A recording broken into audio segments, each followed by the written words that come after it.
Today, let's talk about the process of lighting.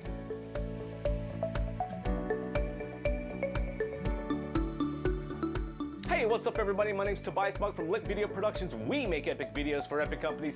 And today on my, I would say weekly vlog, but it's been a couple weeks. I found like that's what I'm saying now. It is hard to put videos out on a regular basis. But today, I want to talk about a shoot I did last week and the process that I went through with the DP in figuring out what lighting we wanted to use, how we wanted to do it, and how we were going to go about it. What gear we needed, all that kind of good stuff. But before we do, go ahead, subscribe below, give us a like, leave any comments in the comment section about this subject or any other subjects regarding video production, photography, or anything within this realm, because as far as I'm concerned, we kind of like all do similar stuff, obviously differences, but our communities overlap in a lot of different ways.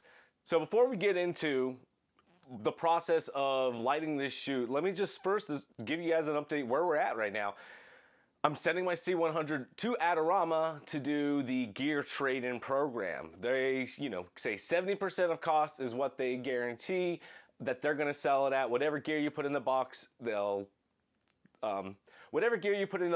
give you a quote, and they'll say, hey, we're gonna sell this for $1,000. Basically, you'll get $700. I'm planning on getting the C200. I'm gonna do the 12-month no financing. I'm gonna apply for it, I should say. I'm gonna apply for the 12-month no financing. Because of that, they can't apply that money to my future purchase. So they're gonna send me a check. If I say yes, they'll send me a check and then I can apply it to my payment plan. So it's just, a few little workarounds, but it's okay.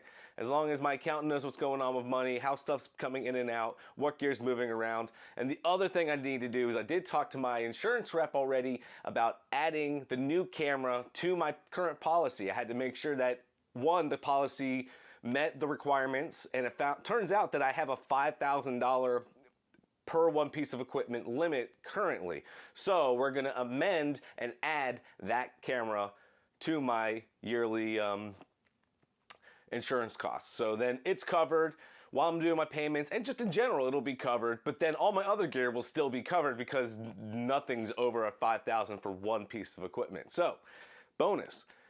Now getting into the shoot that I did, my buddies from Rock House DC, I believe it's Rock House DC, but Rock House, they hit me up and they were like, hey, look, our client's got this gig coming up. We need you to come out and do some lighting. So we've worked together on a bunch of other shoots, and we just knew it was going to be a great shoot together. So we went through a couple different pre-production meetings.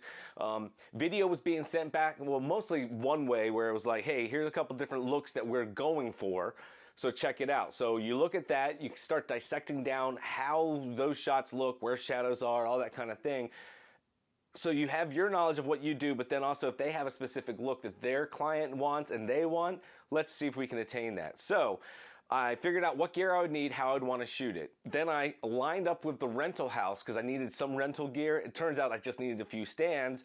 So I rented what I needed. When I had my rental gear, I went ahead and built my concept rig and then shot some test footage, uploaded it, and sent it to the DP just to say, hey, this is the look that I'm gonna go ahead and light. Do you approve? Anything that we wanna tweak, anything like that? No, it was all thumbs up, going forward, everything was great. So we get to the studio, day that we're shooting, day one we're shooting, and start setting everything up. And of course, I do the basic concept, but then everything always changes on set. There'll be a little tweak here. Oh, that's a little bright. Let's move this. Let's do this. We ended up adding a couple kick lights in front just to give nice rims on the glasses and that kind of stuff, because we were, on the plates and glasses or whatever the objects were, just to give them little kisses of light. So it turns out, let me run you through the setup that we ended up doing.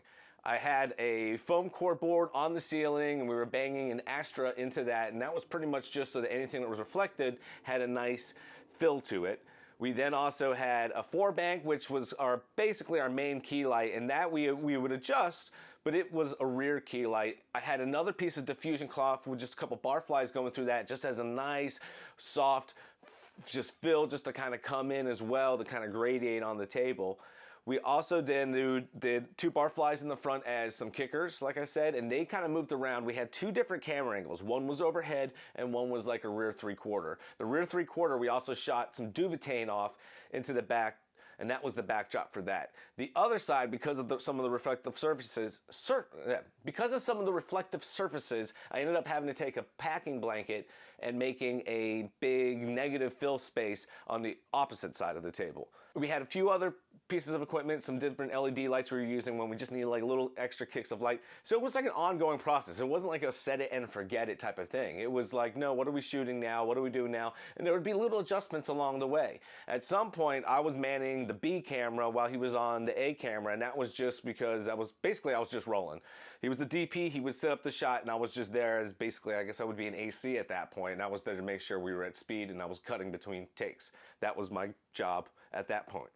So all said and done, everybody was really happy with the way it came out, but there was a long process just to get to this final look. And even though I tested out and said, hey, this is the look I'm going for with my lighting design, we still ended up tweaking a lot of stuff on the fly, depending what we were shooting, the height of something. There was a bunch of different variables, and at some point we actually did need to shoot some cutaway shots of like hands doing stuff like this or different colored objects. So depending what it was, we basically had tricks in our bag to get it accomplished. And all said and done, it was a fantastic shoot. But the reality, like I said, is it took maybe, I would say, about 4 or 5 days total. It was 2 days of shooting, but probably 4 days total of my time, because there was pre-production meetings, there was me watching different videos, coming up with that kind of stuff. And then when I did my test day, the day before, I had to go to the rental house, I grabbed what equipment I needed, and then I started producing everything. Obviously, I had to cut that together, edit it, upload it, share it with him, so that, you know, we knew it was just a great way to communicate and everything. But it took up a lot of time for a reason.